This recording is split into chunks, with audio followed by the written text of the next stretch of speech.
Hello traders, FX Pip Collector here. Today is Monday, July 22nd. This is my recap of the top viewed videos of the day, and the pound US dollar came in number 3 today. So we're going to do a quick recap on the 1 hour time frame. If you haven't seen my full top down analysis on the pound US dollar from this morning, make sure you check out the video linked at the end of this video over here.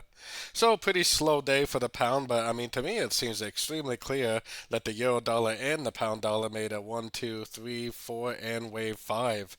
Very, very clear five-way pattern. Now, we definitely did break structure to the downside, but to me, it kind of looks like three waves down, like three waves of wave A. It kind of looks to me like three waves of wave B and five waves down for a five of wave C, which would be a 3-3-5 pattern, which is a flat. And since it made a lower low and a higher high wave B, it most likely is an expanding flat. Now, I think there's a very good chance that it will go up, it will break structure, and if it really is an expanding flat, it will continue the uptrend. If it's not an expanding flat, then most likely it will make a crutch into this move right here, which would probably be some sort of a three-way pullback and another break to the downside.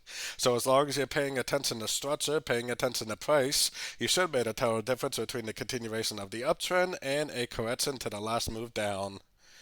So don't forget to join my free Discord group, which is linked over here in the corner. And as always, thank you and happy trading.